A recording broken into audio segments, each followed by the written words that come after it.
What's at the core of achieving the good life? The major key to the good life. The major key is not in learning how to set goals. It is not in learning how to better manage your time.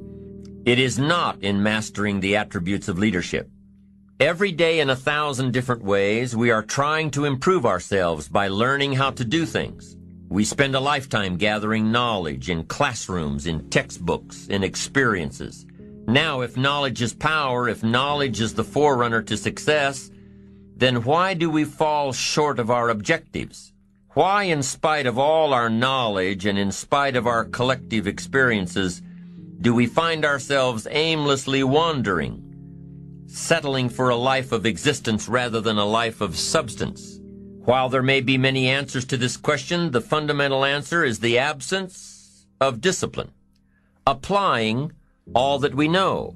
That's the key word, discipline.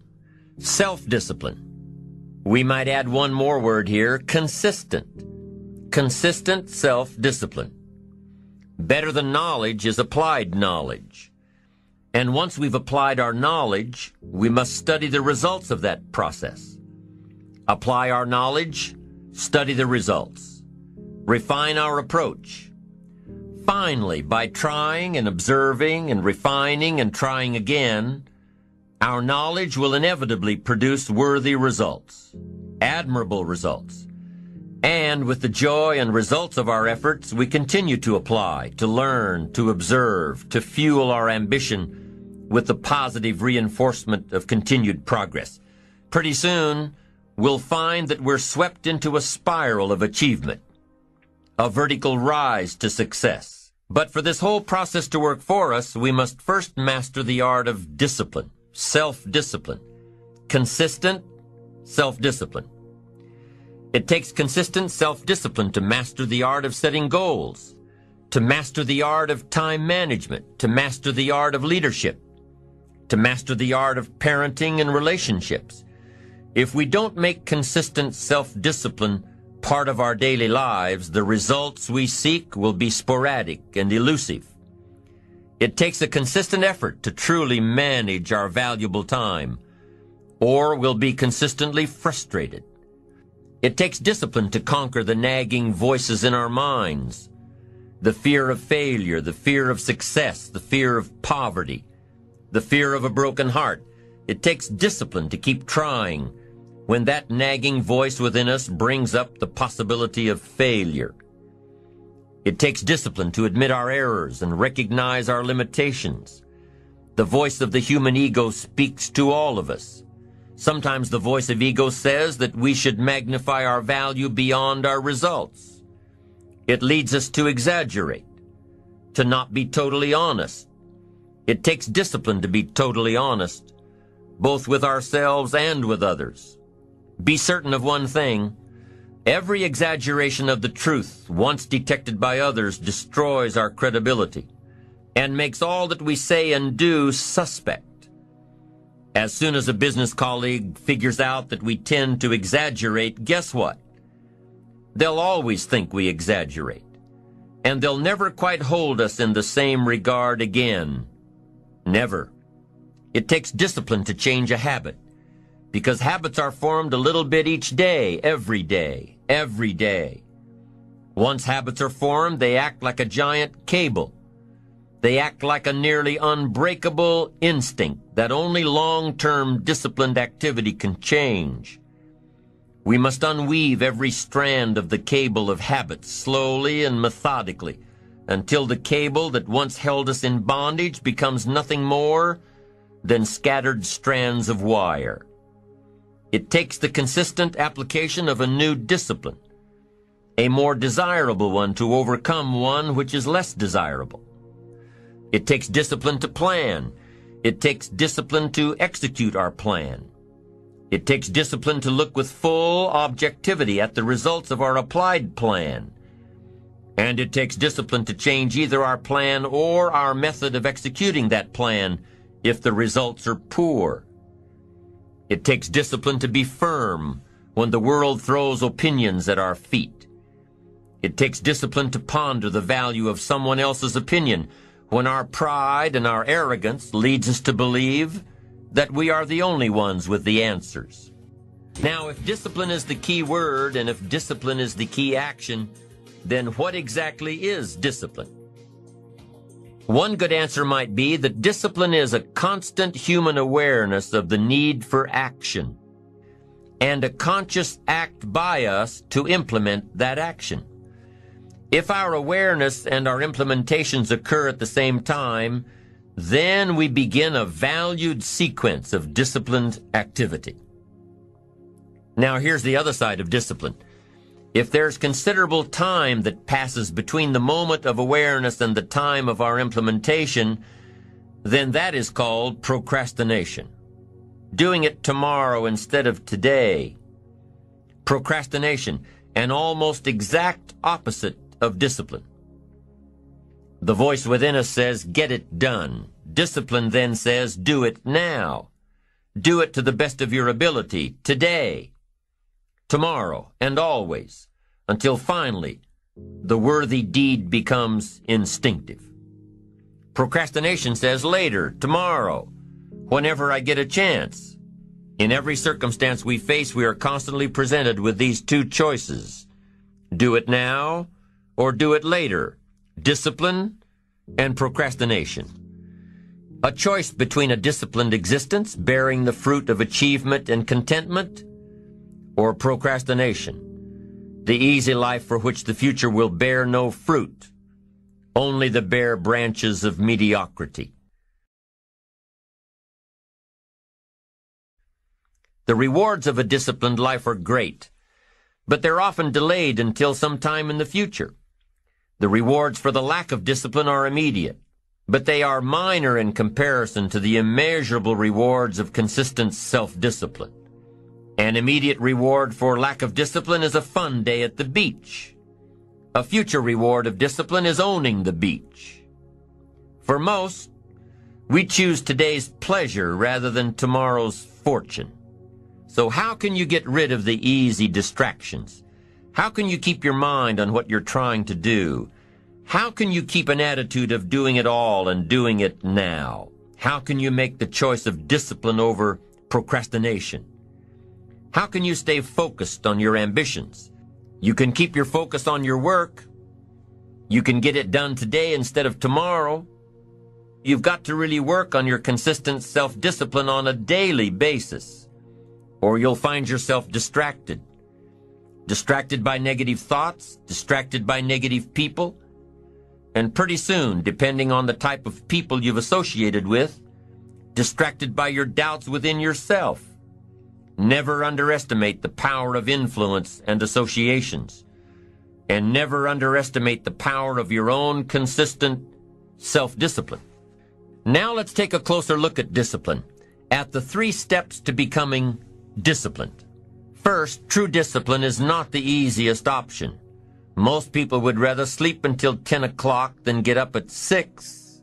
It's easier to go to bed late, sleep late, show up late, leave early.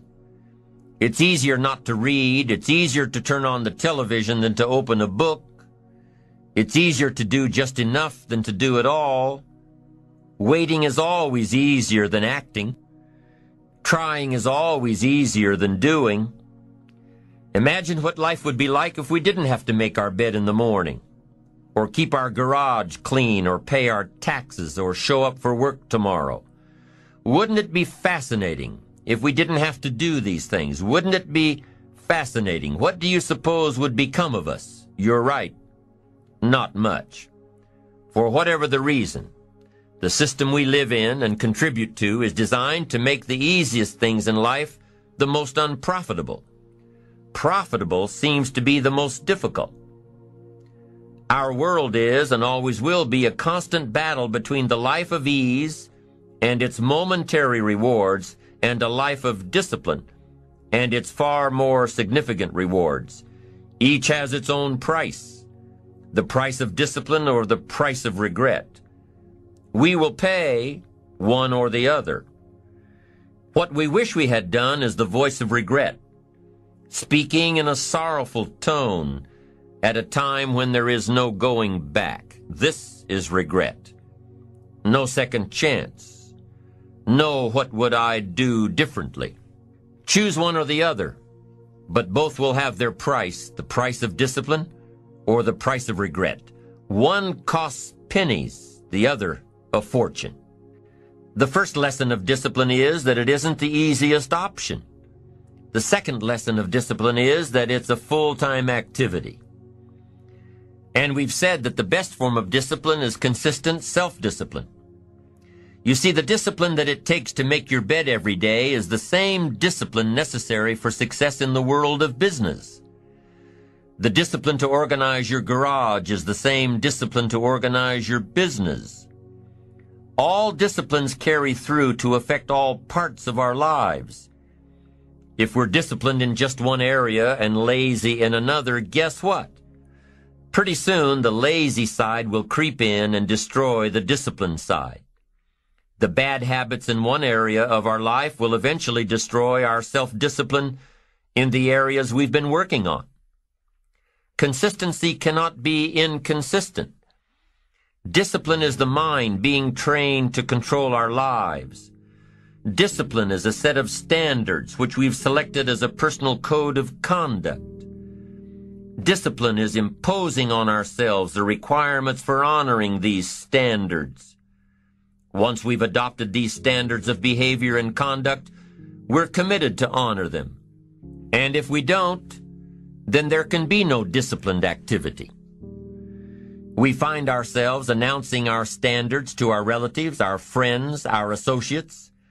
We shout our beliefs and condemn those who believe any differently, but then we don't walk the talk. We end up acting in a way far different from the beliefs we've shouted. We tell our kids that the TV is rotting their minds, yet we spend our evenings in front of it. We tell our employees that they must take advantage of every minute of the working day, yet we spend 3 hours at lunch. Do as I say, not as I do. This is inconsistent. This leads to a loss of credibility among those who watch us. And more importantly, this leads to a loss of credibility within ourselves. The only thing worse than one who is inconsistent in applying their self-imposed disciplines is one who has never considered the need or the value of discipline at all. These people seem to wander aimlessly, changing procedures, changing standards, changing loyalties, and shifting frequently from one commitment to another, leaving behind a trail of broken friendships, unfinished projects, and unfulfilled promises, all because of a discipline that was either non-existent or imposed so infrequently that it was ineffective. Here's the third step to becoming consistently self-disciplined. Number 1 is realizing that discipline isn't the easiest option. Number 2, discipline is a full-time activity, day by day, every day. And the third step to becoming self-disciplined is really a philosophy that holds one of life's unique promises. Number 3 simply says, for every disciplined effort, there is a multiple reward. That's one of life's great arrangements.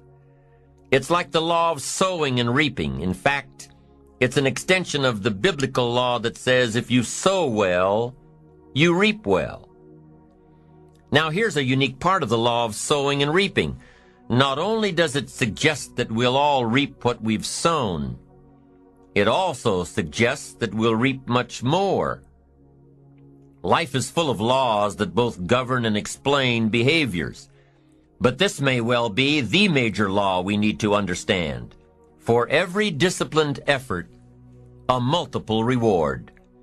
For every disciplined effort, a multiple reward. What a concept. If you render unique service, your reward will be multiplied. If you're fair and honest and patient with others, your reward will be multiplied. If you give more than you expect to receive, your reward is more than you expect.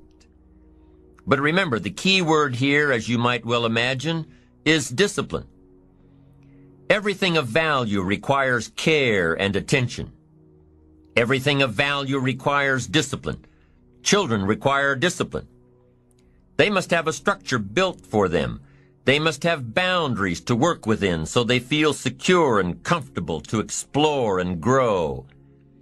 They must learn to recognize what's right and what's wrong, what's acceptable behavior, what's not acceptable. Children require unwavering discipline, consistent discipline, or they'll be confused as to how they're supposed to behave. Likewise, our thoughts require discipline. We must set up our inner boundaries, our codes of conduct, or our thoughts will be confused.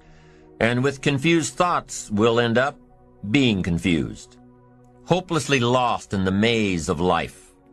And confused thoughts produce confused results. Look around you at this very moment in time. What might you be doing that needs attention? Perhaps you're on the brink of giving up, or starting over, or starting out. And the only missing ingredient to your incredible success story in the future is a new and self-imposed discipline that will make you stay longer and try harder and work more intensely than you ever thought you possibly could. The most valuable form of discipline is the one that you impose on yourself. Don't wait for things to deteriorate so drastically that someone else must impose discipline into your life. Wouldn't that be tragic? How could you possibly explain the fact that someone else thought more of you than you thought of yourself? That they forced you to get up early and get out into the marketplace when you would have been content to let success go to someone else who cared more about themselves. Your life, my life, the life of each one of us is going to serve as either a warning or an example. A warning of the consequences of neglect, self-pity, lack of direction and ambition, or an example of talent put to use.